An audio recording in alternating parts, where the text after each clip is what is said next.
नमस्कार, मैं हूं आशीष चित्रांशी और आप देख रहे हैं the news launcher. Mid day मुद्दा आपने आज देखा होगा। उसमें जब धनखड़ के अपमान की चर्चा हमने की थी, तो मोदी जी और ट्रंप के बीच के उस बड़े ही आत्मीय संबंध की चर्चा अपने आप आ गई थी। अब ये कार्यक्रम इसी पर है और आप गौर से देखिएगा, सुनिएगा, अद्भुत ही लगेगा आपको। सत्य पर आधारित अद्भुत कार्यक्रम, पहली बार इस टाइप का कार्यक्रम करने की कोशिश कर रहे हैं। दरअसल मोदी जी की बेइज्जती की सिल्वर जुबली आज मनाई जा रही है देश में। सिल्वर जुबली होता है जब 25 किसी के 25 दिन फिल्म के पूरे हो जाते हैं, 25 एपिसोड हो जाते हैं, शादी की वर्षगांठ के 25 साल हो जाते हैं, तो सिल्वर जुबली होती है। 50 पर गोल्डन जुबली, फिर 100 पे डायमंड जुबली। तो आज सिल्वर जुबली हो गई, यानी 25 बार नॉन स्टॉप बेइज्जती हो चुकी है। और हद ये है कि लंदन मोदी जी पहुंचते, अभी लंदन के लिए जहाज में बैठे भी नहीं थे भारत में, उससे पहले ट्रंप ने फिर बेइज्जत किया। और हद तब हो गई जब ट्रंप नहीं, अकेले नहीं, पूरी टीम के साथ बेइज्जती करने लगे। कैरोलिन उनकी प्रेस सचिव हैं, वो भी आकर के वही मोदी का भारत का नाम लेकर के उल जलूल बेइज्जती करना, ये अच्छी बात है नहीं, हालांकि। लेकिन आश्चर्य ये कि जब सिल्वर जुबली बेइज्जती की पूरी हुई, तो पॉमेरियन मीडिया जश्न मना रहा है। इस जश्न को जब आप देखेंगे तो आप खुद भी हैरान रह जाएंगे। अब वक्त है उसको दिखाएं एक एक करके। तो भाऊ को लाइए चर्चा में इस शो में, क्योंकि भाऊ के बगैर अधूरा रहेगा इस सब। स्वागत है भाऊ। जरा खबर दिखा दीजिए। सबसे पहले खबर दिखाते हैं। ये द हिंदू का खबर है। Trump reaches silver jubilee of India Pakistan cease fire claim, PM totally quite, Congress. ये तो कांग्रेस का हिस्सा हो गया। लेकिन 25वीं बार डोनाल्ड ट्रंप ने 25वीं बार लगातार मोदी की बेइज्जती की। अब क्या बोला है, कैसे बोला है, ट्रंप की जुबानी सुनवाते हैं और फिर ट्रंप के चेले और चेली जो कर रहे हैं उनको भी सुनवाएंगे। पहले ट्रंप को सुनिए, प्ले कर दीजिए।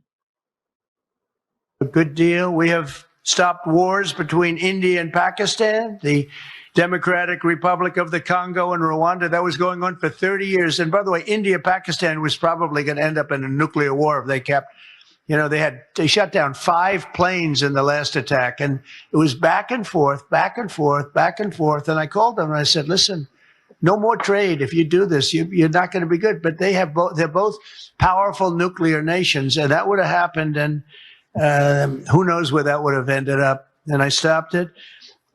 Iran, you saw, we took out their. अच्छा भाऊ, मैं बस एक चीज अभी आगे सुनाऊंगा, लेकिन इस बाइट में एक खूबी आपने नोटिस की। ट्रंप को लोग कहते हैं कि बेवकूफ है ना, इस बाइट से साबित हो गया बहुत शातिर आदमी है। सिल्वर जुबली का उसने जस्ट बनाया है। कैसे बनाया? इस बाइट में 3 हिस्से थे। एक तो भारत पाकिस्तान का युद्ध परमाणु युद्ध में तब्दील हो सकता है। दूसरा पार्ट, मैंने धमकी दी ट्रेड। दूसरा पार्ट। तीसरा पार्ट, 5 विमान गिरे। 3 पार्ट। अब तक जो 24 बार बेइज्जती किया था, उसमें इनमें से एक-एक बात अलग-अलग जगहों पे बोला। एक में बोला था परमाणु युद्ध हो जाता, एक में बोला था 5 विमान गिराए गए, एक में बोला था धमकी दिया था हमने ट्रेड के लिए।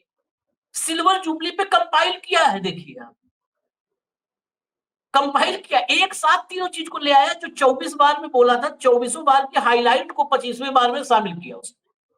तो ये मूर्ख नहीं हो सकता। ये बहुत अच्छा मूर्ख नहीं है। और वो सब पूरे विश्व को दबाने का प्रयास कर रहा है। ऐसा नहीं कर नहीं रहा है, पूरा प्रयास कर रहा है। कैरोलिन लेविट को भी सुन लीजिए जरा। कैरोलिन लेविट प्रेस सचिव हैं, सुनवाइए जरा। Yesterday, as you all know, we celebrated 6 months of the Trump administration. It's been a pleasure to work with all of you day in and day out here at the White House. 6 months, the most transparent administration in history, if I may add. And I know the president just wanted me to highlight his accomplishments over the past 6 months.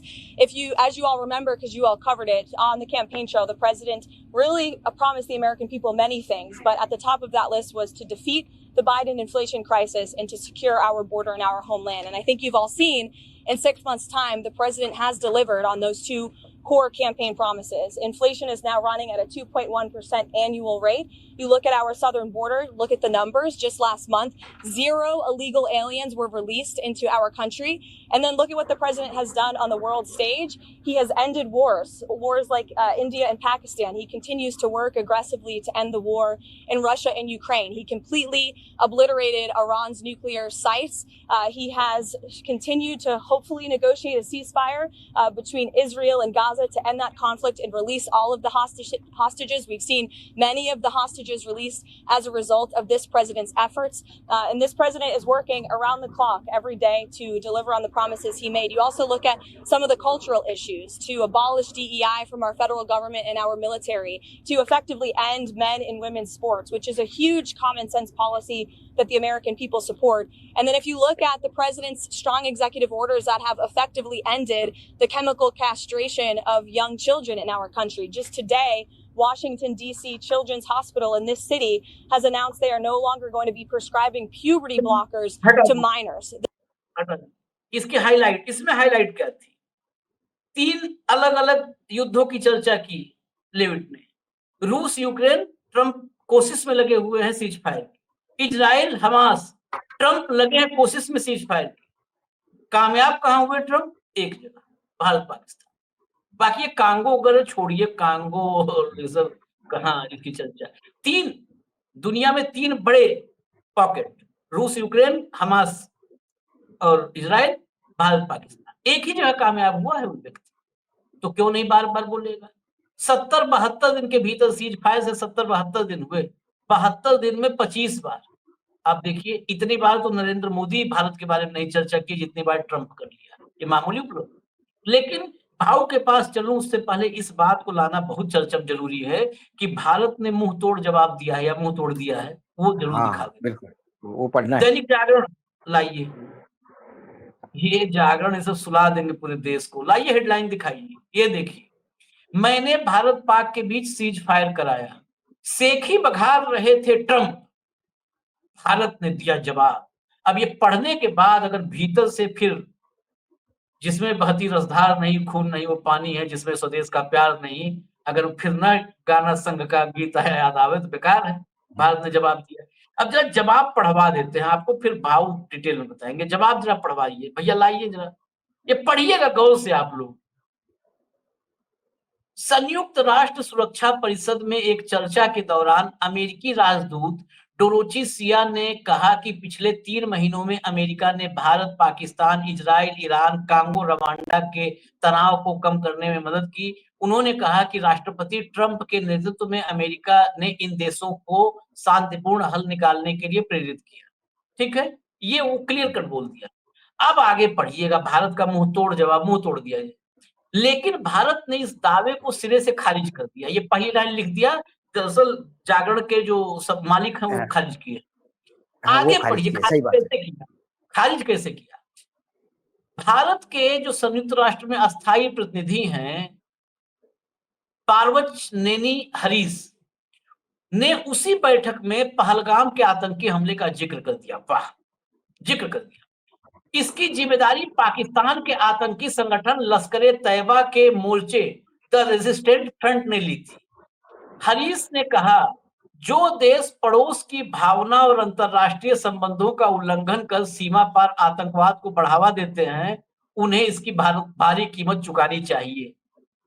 अब दिक्कत यह है कि इस अखबार में हम लोग सर नहीं मार सकते, इन लाइनों में स्क्रीन पर मारेंगे तो हमारे मोबाइल गिर के टूटेगा, नहीं तो इस जवाब पे सर मार दे आदमी, अपना फोड़ ले। इसमें आशीष जी, मैं वही आशीष जी, उन्होंने ये कहा कि भारत और पाकिस्तान के बीच में तनाव कम किया और सीज फायर करवाया। और ये आदमी जो है, जो अपना वहां पे है, वो पहलगाम का जिक्र करते हैं। पहलगाम का जिक्र तो अमेरिका भी करता है, कौन कहता है पहलगाम नहीं? पहलगाम तो सब दूर बोलते हैं, पहलगाम तो पूरे विश्व ने देखा है।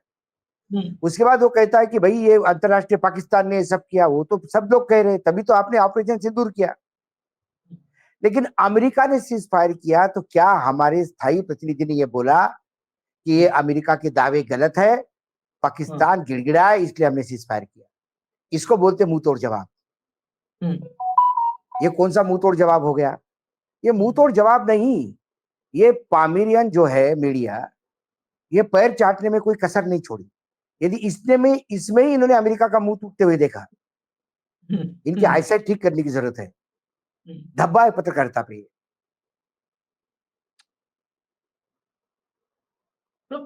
और यही हेडलाइन देख के अंधभक्त खुश हो जाते हैं। नहीं, उसने पाकिस्तान का भी नाम नहीं लिया भाऊ। आप इस जवाब में इस बात को भी रेखांकित करिए। पाकिस्तान का भी, जो देश पड़ोसी देश में आतंकवाद फैलाते हैं उन देशों को मुंहतोड़ जवाब देते हैं। अरे जो देश कौन सा, मंगल?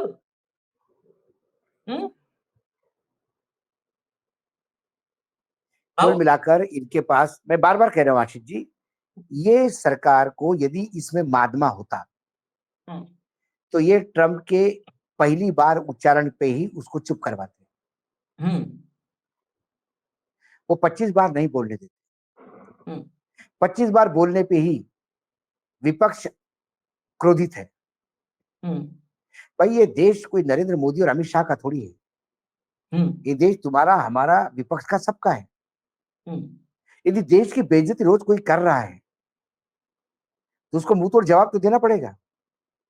हमारे और अपने जवाब में कोई दम नहीं है, क्योंकि हम किसी पोजीशन पे नहीं है। जवाब सरकार को देना होगा और सरकार मौन है। फिर हमको बताया जाता है कि 35 मिनट बात की टेलीफोन पे ट्रंप साहब से, हड़काया उन्होंने। ये क्या हड़काया भाई? ये क्या हड़काया?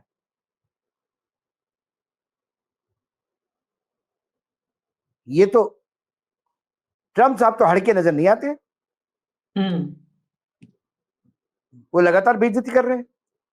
इसका मतलब आपने फोन पे बात करी और उसने अपने असिस्टेंट के हाथ में फोन पकड़ा दिया, सुन लो भाई क्या कर रहा है। यह इज्जत हो गई भारत के प्रधानमंत्री की।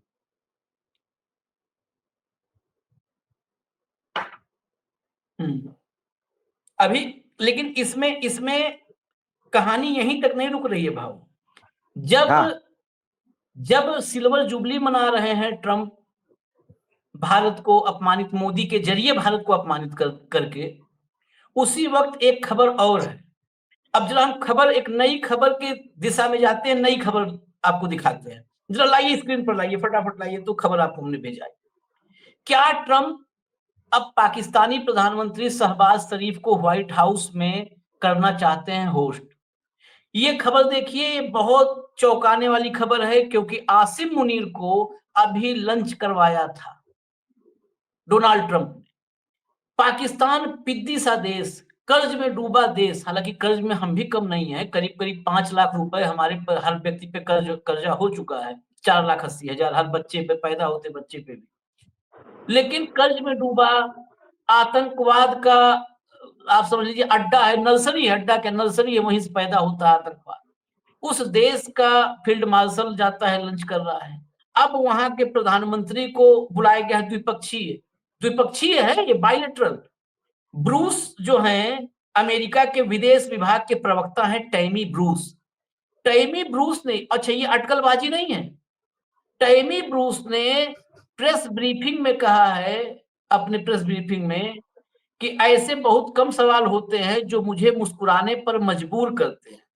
ऐसे बहुत कम सवाल होते हैं जो मुझे मुस्कुराने पर मजबूर करते हैं। हमारे पास बहुत सी अच्छी खबरें हैं, और हाँ, पाकिस्तान यहाँ द्विपक्षीय बैठक के लिए आ रहा है, मैं भी इसमें हिस्सा लूंगी और इसे लेकर उत्साहित हूं। मतलब मुस्कुराने के लिए कम सवाल होते हैं, ये मुस्कुराने के लिए पाकिस्तान कितना, अमेरिका कितना खुश है शहबाज को बुला करके, पाकिस्तान की अगवानी करके। टैमी ब्रूस से पूछा गया था कि ट्रंप लगातार दावा कर रहे हैं, इसमें भी भारत वाला एंगल पूरा है, ट्रंप लगातार दावा कर रहे हैं कि मैंने भारत और पाकिस्तान के बीच युद्ध खत्म करवाने में भूमिका निभाई है। ब्रूस की इस टिप्पणी के बाद अब ये चर्चा है कि शहबाज शरीफ भी ट्रम्प की मेजबानी में लंच, डिनर अब क्या-क्या करते हैं, ये तो देखना होगा। लेकिन भारत के लिए ये किसी अगर विदेश नीति को समझा जाए तो किसी झटके से कम नहीं है। हमारा दुश्मन जो हमारे देश में नरसंहार कर रहा है, आतंक फैला रहा है, खुलेआम कह रहा है साँसें बंद कर देंगे तुम्हारी, वहीं पर बैठ करके अभी आपने कार्यक्रम किया था, मुझे याद है आपका कार्यक्रम था, जिसमें उसी पाकिस्तान में बैठा आतंक का आका कहता है कि उनके पास मिसाइल है तो हमारे पास फिदायीन है। 30,000 फिदायीन हमारे पास, 30,000 आतंकी तैयार हैं, 10,000 फिदायीन तैयार हैं। उस देश के प्रधानमंत्री को अमेरिका में अगवानी की जा रही है, उसको बुलाया जा रहा है बायलैटरल समझौतों के लिए, उसका फील्ड मार्शल जाकर के ट्रम्प के साथ लंच कर रहा है और हमारे यहाँ डंका बज रहा है। भाऊ अरे ऐसा हमारे डंका हमारे हमारे गए थे ना ये टूरिज्म के हुँ, लिए सांसद हुँ, शशि थरूर और हाँ, ये, हाँ, इनको तो व्हाइट हाउस के सामने फोटो भी खींचने दी कि नहीं पता नहीं, हुँ, अंदर बुलाने की बात ही छोड़िए। हुँ, सवाल वो नहीं है आशीष, मैं थोड़ा सा और इसको मैं बहुत गंभीरता से ले रहा हूँ। हुँ, क्या अमेरिका कोई बहुत बड़ा गेम खेल रहा है भारत को नेस्तनाबूद करने के लिए? हुँ, क्या बड़ा षड्यंत्र अमेरिका के यहाँ चल रहा है?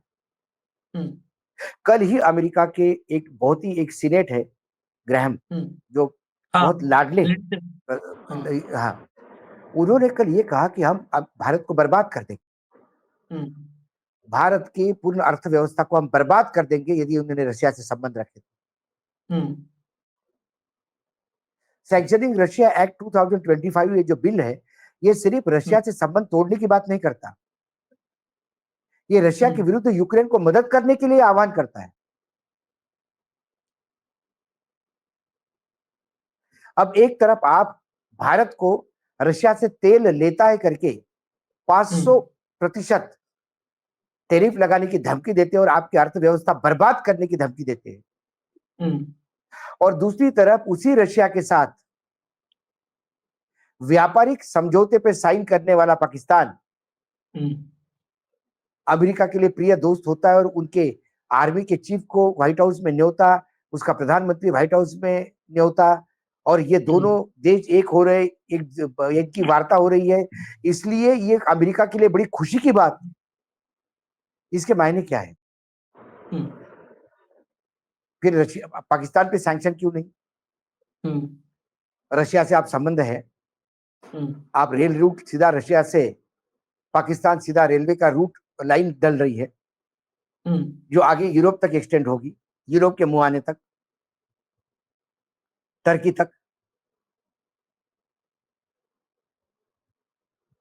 तो वो पाकिस्तान आपको प्रिय है और भारत रशिया से तेल ले रहा है तो भारत की आप धमकी दे रहे हैं। इसके बावजूद भी हम किस मुंह से कहते हैं कि अमेरिका हमारा दोस्त है? सवाल हुँ, ये है, क्या मजबूरी है प्रधानमंत्री नरेंद्र मोदी जी की कि जो अमेरिका के सामने पस्त होते हैं, नतमस्तक होते हैं, हुँ, भारत की अस्मिता उनके चरणों में सुहा हो जाती है अमेरिकन से? क्या मजबूरी? क्या अडानी मजबूरी है या फिर हुँ, सुब्रमण्यम स्वामी ने जो कहा वो मजबूरी? हुँ,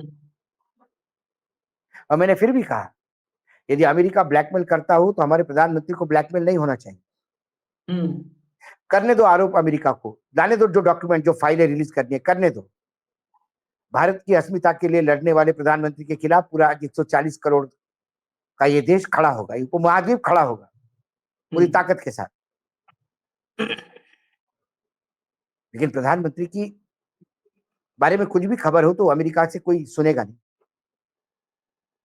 लेकिन क्यों नरेंद्र मोदी जी की सरकार क्यों अमेरिका को जवाब देने में डरती है? इससे ज्यादा क्या और बेइज्जती होगी कि कोई कहे कि आपकी अर्थव्यवस्था मैं बर्बाद कर दूंगा, हाँ, और ये बोलने वाला वहां का सांसद है, कोई छोटा मोटा हुँ, आदमी नहीं। हुँ, सवाल ये है, और हमारे यहाँ रक्षा मंत्रालय के रक्षा मंत्री से बात होती है, उनके रक्षा मंत्री से प्रेस रिलीज में से भी पाकिस्तान और ऑपरेशन सिंदूर का पैराग्राफ डिलीट करवाते हैं। हुँ, 14 इतना मिनट डर किस, इतना डर क्यों? हुँ, किस बात से ये डर?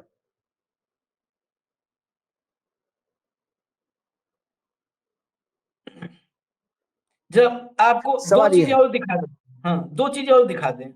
मोदी जी उड़ गए हवा में लंदन के लिए, जरा लाइए विदेश मंत्रालय से डंका बजाने के लिए। डंका शुरू हो गया बजना, इसलिए हम दिखा रहे हैं। देखिए डंका कैसे बजता है, और डंके की हकीकत भी अभी भाव से आप सुन ही रहे हैं। डंका बजता इसे है कि रवानगी पर, ये देखिए फोटोग्राफ भी है मोदी जी की, पूरा देश को टाटा बाय बाय करके जा रहे हैं। पीएम नरेंद्र मोदी है embarked on an official visit to the United Kingdom. This will be PM's fourth visit to UK. In the second leg of his visit, PM will undertake a state visit to Maldives and participate as guest of honor at 60th anniversary celebration of the independence of Maldives. ये मोदी जी का कार्यक्रम। देश में उपराष्ट्रपति ने इस्तीफा दिया है, संसद ठप है, संसद में कोई कार्रवाई नहीं हुई है। आज तीसरा दिन है जब हम चर्चा कर रहे हैं, 21, 22, 23 तारीख, कुछ भी कार्रवाई नहीं हुई। और जब सर्वदलीय बैठक हुई थी उसके बाद पूरे देश में चलाया गया था कि सरकार विपक्ष के साथ चर्चा के लिए तैयार है। एसआईआर पर नहीं चर्चा, ऑपरेशन सिंदूर पर नहीं चर्चा। मोदी जी चले गए विदेश। जरा अगला दिखा दीजिए, मोदी जी का ही ट्वीट, ये रणधीर जायसवाल का। जब महानायक मौजूद है तो उनका दिखाते हैं। भाव देखिए, ये मोदी जी का खुद का आप ट्वीट देख लीजिए। Day हवाई after जहाज tomorrow, हाँ day after tomorrow, 25th July, I will be in Maldives as invitation of the President Dr. Mohammad Mizu. I am honored to be taking part in the 60th Independence Day celebration of Maldives.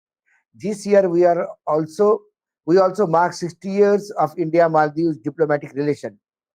The talks with the President Mizu will certainly add momentum to the bilateral ties across the diverse sectors.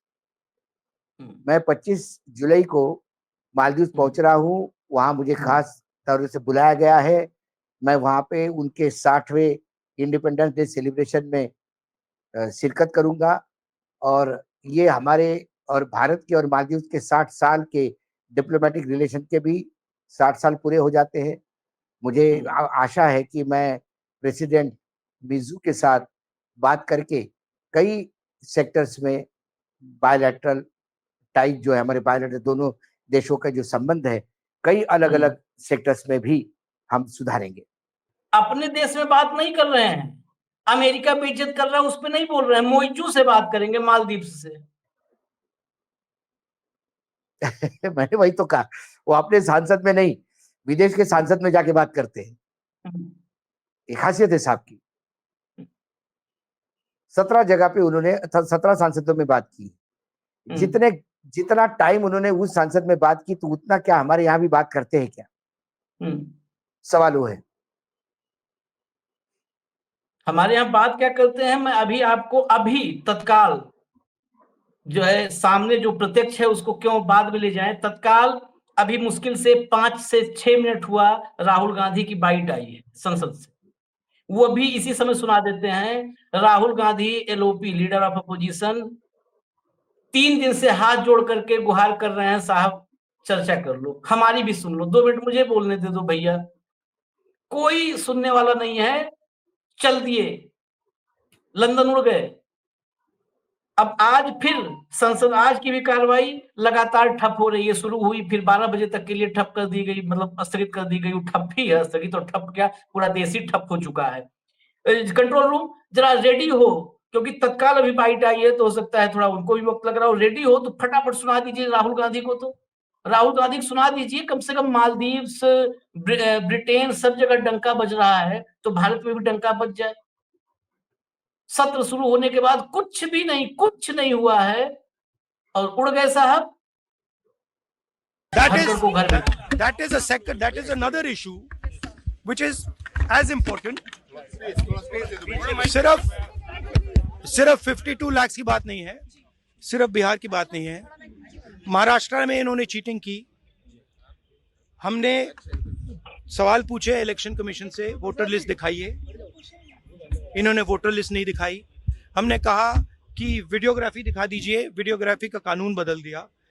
1 crore नए voters आए थे महाराष्ट्र में और election चोरी किया। ठीक है, कर्नाटक में हमने रिसर्च की है थोड़ी, कर्नाटक में हमने भयंकर चोरी पकड़ी है। मैं ब्लैक एंड व्हाइट में आपको दिखाऊंगा, इलेक्शन कमीशन को दिखाऊंगा, ठीक है, ब्लैक एंड व्हाइट में कि कैसे चोरी की जाती है, कहां की जाती है। कर्नाटक में ब्लैक एंड व्हाइट में है हमारे हाथ में, ठीक है, ब्लैक एंड व्हाइट, ठीक है। और यही काम इनको पता लग गया है कि इनका जो गेम है हम समझ गए हैं। एक सेकंड, हाँ, लोकसभा चुनाव की बात है। हमने एक कंस्टिट्यूएंसी चुनी, वहां पे हमने डीप डाइव किया, क्योंकि प्रॉब्लम क्या है, ये वोटर लिस्ट देते हैं पेपर में, और पेपर की जब वोटर लिस्ट आती है उसको एनालाइज किया नहीं जा सकता। तो एक कंस्टिट्यूएंसी ने हमने पूरी की पूरी वोटर लिस्ट ली, उसको डिजिटल फॉर्मेट किया, 6 महीने लगे हमने, मगर हमने सारा का सारा मतलब इनका सिस्टम निकाल दिया है। ये कैसे करते हैं, कौन वोट करता है, कहां से वोट होता है, कैसे नए वोटर बनते हैं, पूरा का पूरा हमें मालूम है। चोरी का फॉर्मेट बदल दिया इन्होंने। नहीं, अब इनको समझ आ गई बात, ठीक है। और अब इन्होंने क्या किया है कि अब हम बिहार का पूरा सिस्टम नए तरीके से करेंगे, वोटर डिलीट करेंगे और नए तरीके से वोटर लिस्ट लाएंगे। हिंदुस्तान में इलेक्शन चोरी किए जा रहे हैं, ये रियलिटी है हिंदुस्तान की। भाऊ, एक इसमें पूरे बाइट में जो हाईलाइट है, पीछे से किसी पत्रकार ने इतनी बड़ी हिम्मत की कि राहुल गांधी से सवाल पूछा कि वो चोरी करने का तरीका बदल दिया है क्या इन्होंने। तो वो राहुल गांधी ने कहा, बिल्कुल सवाल वही है, हम भी वही कह रहे हैं। ये तो हम कई दिनों से कह रहे हैं कि अभी तक वोट बढ़वाते थे, अब उन्होंने बिहार से वोट कटवाना शुरू कर दी। भाई, जब आप सत्ता पक्ष के लिए वोट बढ़वा नहीं सकते तो विपक्ष के वोट कटवा तो सकते हैं। भाई, बिहार में आप 1 करोड़ वोट एक्स्ट्रा नहीं ऐड कर सकते, लेकिन 1 करोड़ वोट विपक्ष के खा सकते हैं डॉक्यूमेंट के नाम पे। तो बराबर ही होगा ना, अपनी लाइन लंबी करो या दूसरे की लाइन छोटी करो, गजब है, जीत आपकी अपने गजब है, गजब। अपनी पार्लियामेंट में चर्चा नहीं, एलओपी मारा फिर रहा है कि भैया चर्चा कर लो, मेरे पास ब्लैक एंड व्हाइट में है, ब्लैक एंड व्हाइट में है। अब कुछ भी ग्रे एरिया नहीं है, वहां पर कुछ भी ग्रे एरिया नहीं है, सब ब्लैक एंड व्हाइट में है। लेकिन किसे परवाह है भाऊ, चर्चा खत्म करेंगे। लेकिन फिर एक बार वो कौन सा जागीरा वाला आप डायलॉग सुनाते हो ना, चाइना गेट जागीरा वाला, चाइना गेट जागीरा वाला, वो मुझे राहुल को सुनने के बाद और वो हवाई जहाज उड़ने के बाद याद आ रहा है। सुनाइए जरा। हाँ, उसको वही कहता है वो, अरे हिम्मत तो ले आओगे लड़ने की, लेकिन कमीनापन कहां से लाओगे, कमीनापन कहां से लाओगे। राहुल गांधी लड़ोगे तो सही आप सिस्टम से, हिम्मत तो ले आ रहा है विपक्ष, लेकिन कमीनापन जो लड़ने का है वो कहां से लाओगे, वो तो इनके खून में है। यही इसीलिए कहे कि इस पे वही याद आया। और बहुत जबरदस्त एक हमने कल एक कार्यक्रम किया था धनखड़ के इस्तीफे पर, उसमें कुछ अंदरूनी इनपुट्स थे कि फरवरी से धनखड़ साहब फरवरी से ही बागी हो चले थे बाबू, बस 1 मिनट, फरवरी से बागी हो चले थे कि जब इनको क्लियर मैसेज दे दिया गया, उसके पहले इनकी महत्वाकांक्षा थी राष्ट्रपति की, फरवरी में इनको क्लियर मैसेज दे दिया गया कि नहीं राष्ट्रपति वाला छोड़ दो, भूल जाओ। हाँ, तब से बागी हो चले थे। और किसी लंच में इन्होंने बोला, जिसने लंच बुलाया था उससे बातचीत में, लेकिन वहां से भी खबर पहुंच गई साहब तक, वहां पर बोला कि इन दोनों गुजरातियों से लोकतंत्र को बहुत बड़ा खतरा है। राहुल अच्छा आदमी है, राहुल की नीयत अच्छी है। जो अभी आपने जगीरा वाला कहा वो भी जुड़ रहा है, कहा राहुल की नीयत अच्छी है। जगदीप धनखड़ का कहा, उसका विजन भी अच्छा है, लेकिन वो इन गुजरातियों से लड़ने की काबिलियत उसमें नहीं है। इस बात को मैं विश्वास रखता हूं, क्योंकि वो समाजवादी है। हाँ। समाजवादी बहुत दिन तक बांधे नहीं रखा जा सकते। हाँ। वो बोले बगैर नहीं रहते, मन की बात। आखिरी लाइन जो जागीरा से मिलती जुलती है, धनखड़ ने कहा कि वो काबिल है, नीयत उसकी अच्छी है, लेकिन इन दोनों गुजरातियों से लड़ने की काबिलियत उसमें नहीं है। ये थी आखिरी लाइन। इन दोनों से लड़ने वाली काबिलियत नहीं। यहीं पर चर्चा रोकते हैं। देखिए भैया, अमेरिका से मामला कहां तक आ गया है, संसद तक, अपनी संसद तक सब जुड़ा हुआ है। दुनिया गोल है, इसीलिए हमारी चर्चा भी गोल होकर के अपने मुद्दे पे आ जाती है। इजाजत दीजिए हमें। धन्यवाद भाऊ, बहुत बहुत धन्यवाद। नमस्कार नमस्कार। नमस्कार।